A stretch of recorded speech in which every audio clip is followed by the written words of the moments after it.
Australia's fastest racing cars have just got even faster.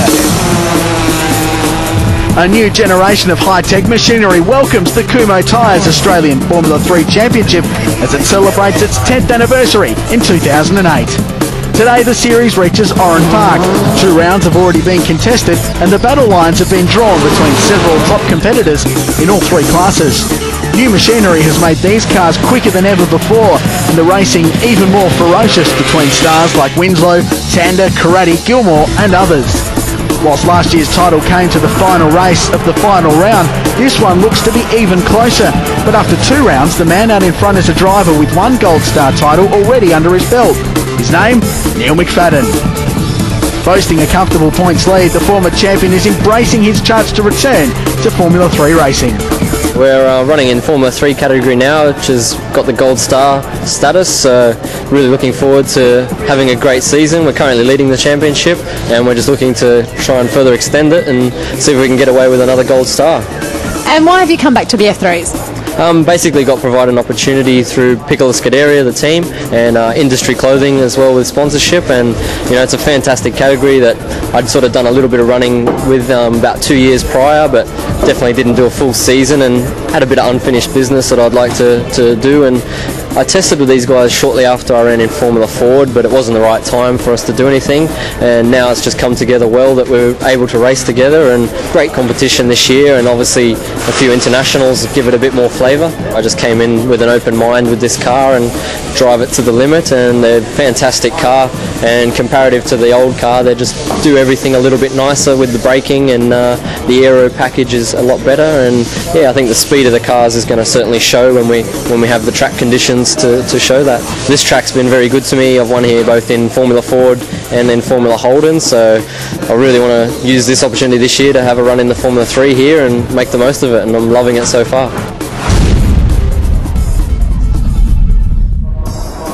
Hi everyone, welcome to Oran Park Raceway for round 3, race number 1 of the 2008 Kumho Tyres Australian Formula 3 Championship, racing of course for the CAMS Gold Star, now in its 52nd year of competition. Close championship at hand at the moment. Neil McFadden leads the Gold Star standings with 46 points ahead of James Winslow and Ben Klukas. The glamour is on show. Unfortunately not so much glamour on Friday afternoon. A massive crash in pre-round testing and pre-round official practice. Several cars caught up and 3 cars taken out of the running for this weekend. Graham Holmes was one of them, the trophy class car of Jesse Wakeman, and that car, the national class entry of Matthew Radicic. Matt Sophie and Leanne Tander were also involved. A $200,000 smash. Unfortunately, 3 cars out for this weekend. As we take a look at the grid for race 1, Neil McFadden is on a roll. He will go from pole position, the Piccola Scuderia 307 Dallara. Alongside him will be Nathan Karate, Leanne Tander and James Winslow will go from the 3rd row of the grid. Pole in the national class is Chris Gilmore as we get set for a start at Oran Park Raceway. Despite the carnage, still a big field as Juarez rise and stall from Neil McFadden from pole position, and stall at the back for Ray Chamberlain as well, but the pole sitter has stalled, and a hole shot from the 2nd row. Tander goes to the inside, James Winslow on the outside, and Tander will take the lead into turn 1. Now I'm joined in commentary by a man who's made many a Formula 3 start in his career, A1 GP driver for Team Lebanon and a multiple race winner in this championship. It's a very good morning to Chris Alajajan. Welcome to you, Chris. That was a pretty frenetic kind of start there. Yes, that was. There's a few little dramas there, but you know, they're all in one line now. Oh, someone's gone off there. I don't know who that is, but we'll hopefully have a look at it soon.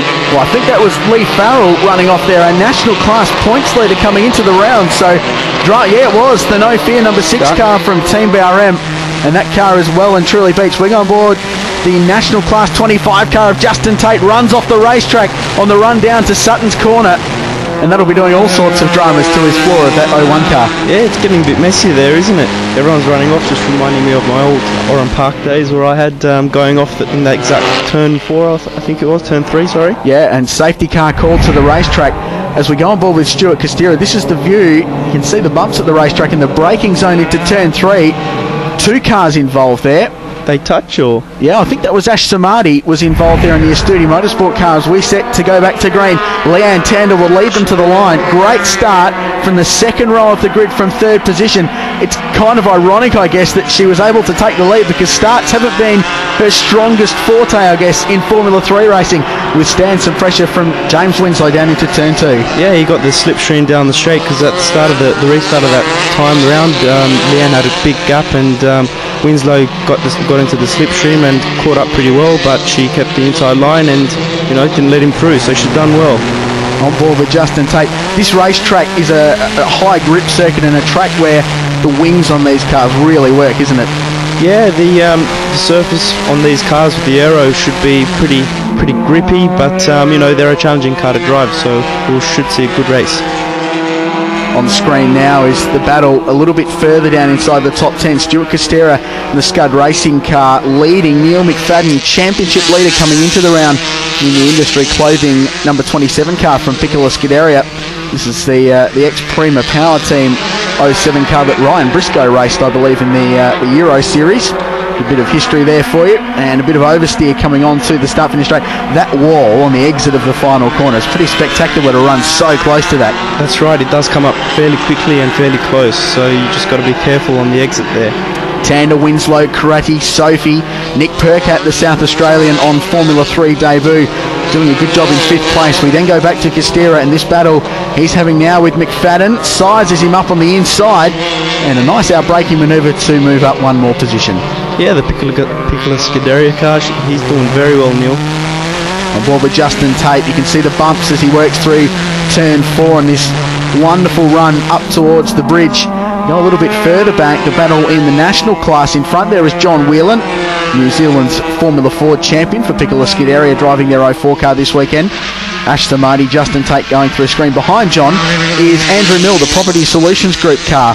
That's Chris Gilmore's old 01 Spice Opal powered Dallara chassis, and behind him is the second car from Tandersport. That's Ben Crichton, a New Zealand Toyota Racing Series driver who's got plenty of open wheel experience, making his F3 debut this weekend. He does have some experience in Gold Star competition though, as he's raced in the Formula Holden days back when they had the Gold Star. So this is a great little dice a little bit further down the field. This category, Chris, is one that you had a lot of experience in, and it led towards your A1 GP drive. What is it about these cars that makes them so good as a breeding category for stars of tomorrow like yourself?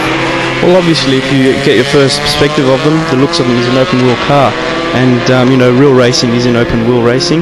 So these are good stepping stone to bigger and better things. But I think these are a great package, and they give great competition, and it's very challenging. So it's good to see a lot of competitors out there. We're on board with Justin Tate and this great roller coaster ride off the bridge down the hill towards the old Sutton's Corner, and then that great bit of racetrack they call the Dogleg. He's following Ash Samadi, former GT racer who's jumped into the 04 national class car for Astudi Motorsport. On board with Stuart Costera. Oh, bit of oversteer mid-corner. Bit more than oversteer because he spun coming onto the straight. Kept it off the wall though. Don't want to stay there. Over the Dogleg, Ash Samadi. Into the wall. He's gone in hard, and Justin Tate follows him off as well. It's got to hurt, mate. 2 cars off the race. That's a big crash too. Big place to have an off. Yellow flags flying. You can see from the onboard camera on Costera's car. Safety car will be on the racetrack. Here's the replay. This is what happened to Costera. Talk us through this. Mate, looks like he's had a bit of oversteer and spun, and obviously he shouldn't be on the race line because that would hurt. And then he's gone off pretty hard. Justin Tate straight after. He's just nudged the wall. That was a bigger hit though for Ash Samadi. Here it is from the outside. Bam! That was massive. Wow, look at the car go into the tyres. Very, very hard. A lot of rain here recently. Leanne's waving to the crowd because I think she knows she's won this under safety car. That is how the race will finish. Leanne Tander wins from James Winslow and Nathan Karate, and we'll find out how she feels about that right after the break.